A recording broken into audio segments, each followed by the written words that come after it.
Misal üçün men başkalarda bilbeyim. Kırgızstanda uşul organikалык жерсемечилик биогумустун Калифорнияга чейринин негиздөөчүсү, автору мен өзүм боломун. Органиканын айыл чарбанын экономикасын көтөрүүдө органикалык ролу деген китеп жаздым. Анан китеп жаздым. Азыр булар чет өлкөдөн спонсорлор болуп атат. Биз спонсор болуп беребиз, редакциядан чыгат деген сөздөр болуп атат. Дагы бир менин бир чоң Кыргызстанга кошкон салымымдын бири болду. Мен айыл чарбанын экономикасын көтөрүүдө, түшүмдүүлүктү көтөрүүдө биогумусту далилдеп чыктым. Энди максат ошол өсүмдүктөрдүн зыянкечтерине каршы күрөшүү боюнча бир чоң бир китеп жазып, ошонун үстүндө азыр иштеп атамын. Кудай буйрса жакында бир жарыкка чыгып калышы мүмкүн деген бир күмөнүм бар. Ошол айыл чарба өсүмдүктөрүнүн өзүдөн биологиялык биологик жол менен ошо зыянкечтерин куруу үчүн бир суюктуктарды жасап туруп, муну дагы мезгили келсе айтамын, неме кылайын деген чоң бир үмүттөрүм бар. Энди менин бир баардыгы алга далилденип, бир факт болсун деп мен бул немелерди бүт баарын алдыма коюп отурам азыр. Манабу газетада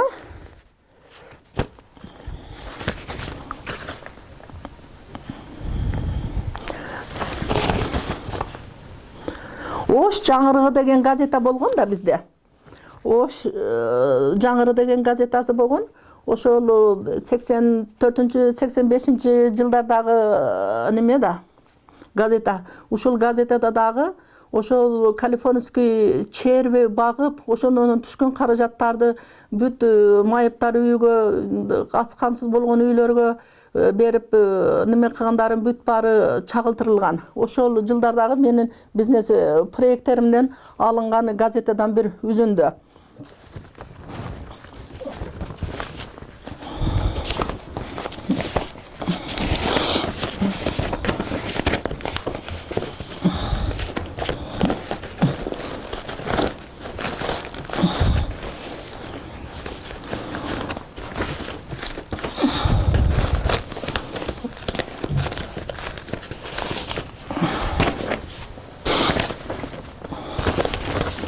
Мына газетадагы ошол 82-83 жылдары чыккан газета изденүү менен жашаган өмүр деп турат да. Не себептен бу жерде изденүү менен жашаган өмүрдө ошондо биогумус менен сөөлжанды толук чагылтырышканда, мен өмүрүмдө бирөөдүн идеясын уурдап, бирөөдүн проекти менен, бирөөдүн технологиясы менен иш кылган киши эмесмин да. Бул Алла Тааладан келген бир мага бир жүрөгүмдөгү кут болсо керек, бүт бардык менин чыгарып аткан жаңылыктарым өзүмдүн жүрөгүм менен сүйлөшүп туруп, жүрөгүм менен чыгарам. Ошону чагылтырган изденүү менен жашаган өмүр деп. Анан бул жерлерде турат Жантөре Сатыбалдиевич премьер-министр болуп жүргөндө бул кишиге өтө көп мен бир 10дон ашуун кайрылуу жазганмын. Анан мен Жантөре Сатыбалдиев менен сүйлөшкөндө бул маселе дагы кичине бир чечилгидей болуп неме кылган, бирок толугу менен чечилген эмес да. Бул биздин мен бул чындыкты түздөн-түз айтып өтүп кетишим керек. Мынанда бүт баарын тиешелүү кишилерге Жантөре Сатыбалдиев берип атат, кара бергиле, карагыла деп. Бирок караган кишилер министерствого берип атат да. Болгон эмес да, караган эмес булар. Анан биздин эң бир ушу органиканын өрчүп кетишиге Жеңиш Парпиевичтин биздин немеде областта губернатор болуп иштеп турганда өтө салымы чоң да. Ошол киши бул мени менен сүйлөшүп туруп, бул идеяны көтөрүп, премьер-министрлерге айтып, неме кылып өтө чоң бир салымын кошту. Мен ушул немеден пайдаланып, Жантөре Жеңиш Парпиевичке чоң бир ыраазычылыктарымды айтып өтүп кетемин. Бул кишинин өтө жүрөгү таза, өтө келечекти узак караган, bir özgöçө başkaça kişi da bul kişi dagы керек болсо бул немени көп жогору бийликтерге жеткизип ушул кишинин көңүл бургандыгынан бул биогумус дагы bir элдин арасына катмарга кирип жакшы bir жолго түшүп кетти да ушу биздин премьер-министр немебиз Жеңиш Парпиевич колдоо бергенден кийин. Эndi муну айтып өтсө өтө көп мен иштерим бар да толгон токой bir тарыхый ушуну тарыхый иштерим көп. Bir канча жолу мамлекеттик бардык министрге чейин бардыгыны немелерине грамоталарыны бардыгын алдым. Мына силер көрүп турасыңар, ушу грамоталардын бүт баарыны толугу менен Айыл чарба министрлиgiне чейин алып, Айыл чарбанын отличниги деген намга жетиштим. Анан менин эң чоң дагы bir утушум болду. Мен 14-жылы Бишкекте кайрымдуулук боюнча өтө чоң bir марафон, дүйнөлүк марафон өткөрүлдү да, форум өткөрүлдү. Ошо форумда форумдун жеңүүчүсү деген Аскар Салымбековден мындай bir грамота алдым да. Анан грамота эле эмес, азыр мен башка жерде каптыр баягыдай немелерди, башка наамдарды дагы жетиштим да. Менин ошол дүйнөлүк кайрымдуулук фондуда бул даражага жетип, Аскар Салымбековдун мага чоң bir ишеним менен, чоң bir дем менен берген чоң bir белектери бар да. Булардын бардыгы ошол органикалык жер семирткич биогумусту чыгарып, Баткен согушу болуп кеткен мезгилдерде мен миллион сандагы, миллион суммадагы каражаттарды ошо биогумустан түшкөнү, ошондон өтө түшүмдүүлүк көбөйтүп, өтө чоң жогору деңгээлде центнерде түшүмдүктөрдү алып аябай акчам көп болуп турган. Ошондо мен кайрымдуулукту Баткен согушуга 5 миллион сомдук каражатты бергендигим бул маалыматтар ошо архивде бар экен. Анан Аскар Салымбеков Фучикада бак бар, парк бар, ошого атыңыздарды коебуз деген немелер менен өтө жакшы bir дагы мага дем берди, күч берди дегендей ушундай bir немелер, сыйлыктар, мындай сыйлыктар толуп жатат. Мындай немелер. Мына жакында эле биздин Турмуш деген Акпрессадан неме чыкты, 100 Кыргызстандагы ийгиликтүү 120 фермер деген журнал чыкты. Ошо журналда дагы ошо эң Америкадан алып келинген сөөлжандар деген темада мен дагы чыктым да. Аябай ушуну мен телевизордо көрүп отурганда Ала Тоо 24 каналыдан эң биринчилерден болуп туруп ушу немени баштоочу журналист Америкадан алып келген сөөлжандар дегенди көргөндө биз аябай bir жакшы bir ой пикирлерге бардык деп неме кылганда биринчи ушулардан уктум да бул китептин жарыкка чыгып жаткандыгын журналдын. Ушундай bir эмгектерим бар. Бул эмгектеримди бир эле Кыргызстан эле баалабастан бүт чет өлкөдөгү баалап, азыр чет өлкөдө масштабтагы немеде иштеп келе жатамын.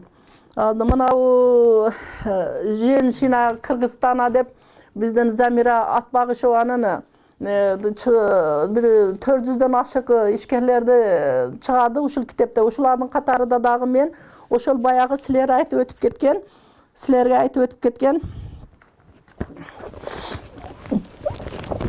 Аскар Салымбековдун мага берип аткан эң чоң немелери бетте чагылтырылган. Анан ошондо мага да Айыл чарбанын отличниги деген наамды биздин депутат, урматтуу депутатыбыз Мурат Мадеминов берип атат. Мына жерде ошол 96-жылы аялдар жылыда Аскар Акаев мага грант түрүндө берген тракторуну мен өзүм 30 гектар жерим болгон, 30 гектарды өзүм айдап, өзүм бүт трактор менен иштеп неме кылгандары чагылтырылган. Анан мен өзүм негизи бүт дүйнөдөгү бардык нерселерди жакшы көрөмүн да. Менин жакшы көргөн нерсем бүт баарын жакшы көрөмүн. Мен бир канча жылдардын аралыгында немеде 120 мамлекеттен куш алып келип, 120 мамлекеттин кушун алып келип туруп мен баккамын. Ошол куштардын бүт баарын алып келип Булар өтө көп жыл болуп кетти да бүт жыртылып, мындай неме болуп калыптыр. Кудай буйрса буларды жаңылап неме кылып коёмун, оңдоп коёмун. Мына жерде биздин бул куштарды мен не себептен бактым дегенде мындай деп жооп берет элем да. Biz ebegeysiz жылдар бою жерге минералдык жер семирткичтерди салып отуруп, жердин курамындагы кызыл сөөлжандарды, микроорганизмдерди, бактерияларды бүт баарын өлтүрүп салдык.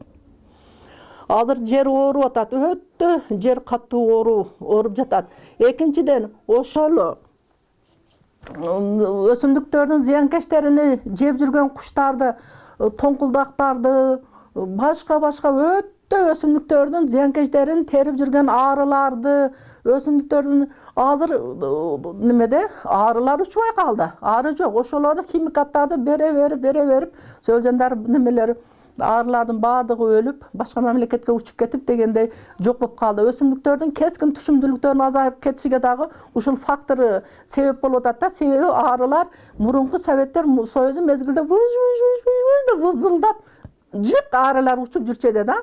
Арылар учуп, ошо өсүмдүктөрдүн баардык түрүнү чаңдаштырып берчү да. Мына арыларды жок кылдык.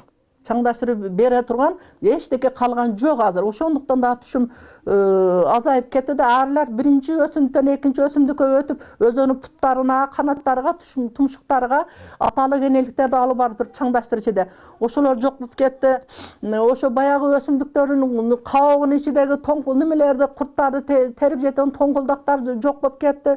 Сөөлжандар жок болуп кетти. Ошолордун өзүм жападан жалгыз болсо дагы ошондой куштарды алып келип, дагы кайрадан өзүнүн ошо химикаттарды себеп туруп, ошо химикаттарга туруштук бербей бүт баары жоголду да булар. Ушундай куштарды багып келдим да.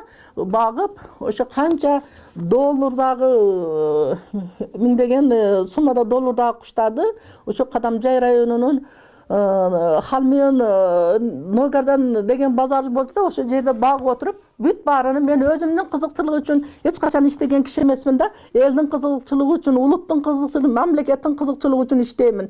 Ошончо немелеримдин бүт баардыгын өзүбүзгө климатташтырып туруп, өтө санын көбөйтүрүп бүт баарыны учуруп жүгөрдүм да. Азыр ошо менин куштарым, мен көрөмүн, жүрөттөр көбөйүп, балалап, биздин немебизге кичине болсо дагы өзүнүн пайдасын тийгизип жүрөт. Ошолорду мен таттырып алган мезгилим буларга дагы көп жыл болуп кетти. Журналдар жыртылып, неме болуп кетиптир.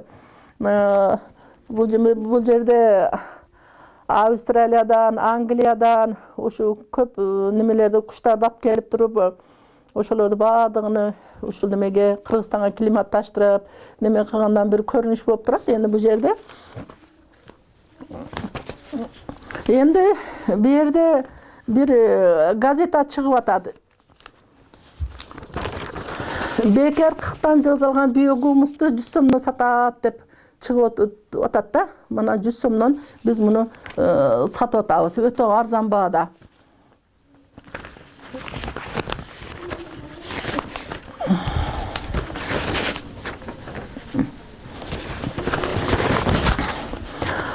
Биздин өзүбүздүн эл жарчы газетасынан чыгып атат, Кадамжайдан чыккан Кайназарова же Райхан Салиева деп туруп.